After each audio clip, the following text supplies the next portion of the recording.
Hey friend, Roger Christofferson here again with another first listener review.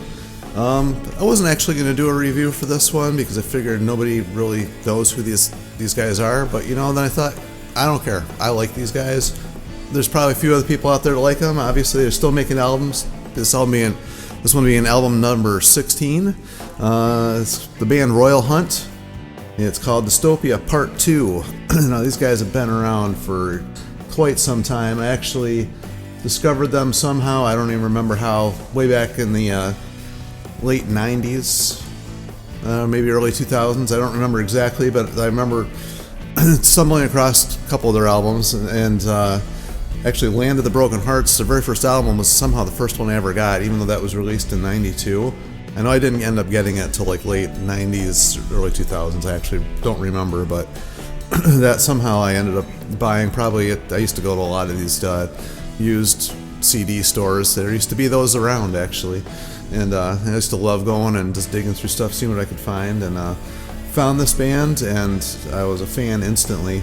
They've gone through like a lot of lineup changes. In fact, there's only one original member left in the band, Andre Anderson. He's like a keyboardist, a guitarist. He's pretty much been the main, guy, songwriter probably for, I didn't check all the other albums, but, obviously he's been involved in the songwriting since, day one. They really haven't changed their style much at all over the years, honestly. It's kind of a, I don't know how you describe them, it's kind of a progressive power metal, although they don't have the big shouty choruses, like a lot of power metal has, but they're not overly progressive either. They kind of have a little bit of symphonic,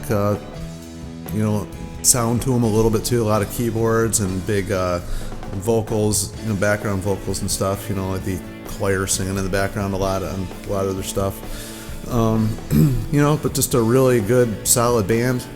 Normally their songs aren't, extremely long, like a lot of the progressive ones get. Although this new album here, they're up there, 6, 7, 8 minutes, one's even 14, so they get up there, and I got all their lives. I've got everything. They've got tons of stuff out there, and I've always really loved this band. It's kind of a shame they're never made it bigger than what they are. Probably part of it is because they changed members, and they're on singer. This is actually their fourth singer, which is actually their second singer. They've gone through 4 different singers, but this is the second one they had in the line. He left and came back. D.C. Cooper, he's actually been involved in some other stuff too. He actually had a solo album out a while back. Done some other projects and whatnot. Their original singer, actually, Heinrich Brockman, I really liked his voice. It wasn't anything like, I don't know, extremely super special. I just always liked that he had a unique sound to it. And I don't think any of the singers they've had since him have really matched up to what I liked about him singing. Not saying any of their singers were bad. He had a unique sound to his voice that I liked, and unfortunately he only sang on like their first 2 albums, I think, in one of their EPs, so he didn't do much. But the funny part is he actually makes an appearance on this one, along with what was the other guy's name? West there. Not West, Mark Bowles. He actually sings. I had to check the liner notes here real quick. It was Mark Bowles, and Mark Bowles has sung with tons of people too. Probably most famously for Yngwie Malmsteen for a while there. Anyway, he sings with Heinrich on one of the songs on here. It's called "One More Shot," which it's a decent song. It's not the best song on the album, but it was just nice hearing them sing 3 of them all together on this one. It's too bad they couldn't divide it up a little bit more, but I guess it didn't really fit in the framework of the music, since this is kind of a part 2 of a concept album. Although, it's based on Ray Bradbury's novel Fahrenheit 451, which I've never read, so I really don't know, even listening to the lyrics, what the whole concept really is. I guess I would have to read the book, but I'm probably not going to do that. But, couldn't really tell what the real concept was. It has something to do with living in, crazy times, which I guess is kind of fitting for what we've been through the past couple of years, and kind of they modernized the lyrics, I think, a little bit It sounds like anyway in some of them to fit, the last couple years. Maybe probably changed them around a little bit than what they originally had because of what's been happening. But it's weird. It's only 9 songs, and the first one's like an instrumental interlude, so only a couple minutes long, if that. And then it goes Thorn in My Heart, and we're directly into the progressiveness, keyboards, and the guitar interplay. And it's funny because DC starts singing. I didn't recognize it was his voice at first because he's singing really low. Now he has a deeper voice anyway, not like he sings low, but it's a fuller voice. You can still hit all those high notes and stuff like the other guys did, but it's a more full sounding voice with just a little touch of a raspiness to it. Not too much, but I like the sound of his voice. And it's probably, if they're going to have any of the guys sing, if it's not going to be Heinrich, I would probably choose him. Plus, he was in it for quite a while. I think overall he's probably been the longest running singer. I didn't really check the timeline, but just knowing the albums that he's sung on, I would just guess that he's been probably the longest lasting one. So it makes sense that they have him in it. I think he came back like mid 2000s, 2010, 2011, somewhere in that ballpark. And then they got it's pretty much there's not much to say. The songs are pretty much all follow the same thing. I mean, there's nothing unique from song to song. They're good, but there's nothing that really stands out except for the fact that there is another instrumental on here, The Purge, which is the shortest album.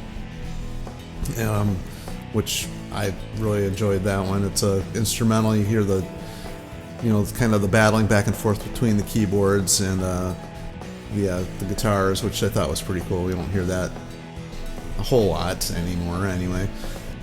But I enjoyed that one. They did the same thing on the last one with a song called Black Butterflies, which was kind of cool, so it was nice to hear them doing it again. There was the one song here that was like the 14-minute deal, which had some type of car chase or something going on in it, I guess. Scream of Anger. It's like a 2-parter type thing, which was kind of cool. Quite honestly, I listened through this a couple times, and when the songs get long like that, I sometimes and then the style of music, I start not paying attention. So unfortunately, that's kind of what I fell into with this one. That's kind of with this style of progressive music. It's a lot of the sameness. I think it's probably why they haven't become more popular than they are, because they don't really explore a whole lot of new territory. If they do what they do well, they don't really expand too much. It's just nice to hear something, they're different songs and obviously different riffs and stuff. But it's you know what you're going to get when you buy a Royal Hunt album, even though it's good and I enjoy listening to it. You know what you're going to get. And unfortunately, when they get the longer songs, I don't know. I kind of lose track of what's happening in there. So unfortunately, that's kind of what happened with these. They're all quite long. I mean, 7-8 minutes, and then they don't do enough in them to keep them interesting enough to have them that long. There's a lot of the long breaks, but you get some of these songs with the longer, it's just verse chorus and break, and then a verse chorus. They don't do anything different on it. There's really no need to have it that long. They're not going to expand on it or change the the melody a little bit or add something extra to it. I don't see any need to have these songs that long. Like some progressive bands, like Yes and bands, even Gentle Giants. I know I got a little bit mellower there, but they constantly expand and change the sound of the song as it progresses. Whereas you get into this one, the style of progressive music where it's heavier and you don't expand on the theme of the song at all, it gets a little bit boring by the end of the song. I think that's kind of what was happening on this one, unfortunately.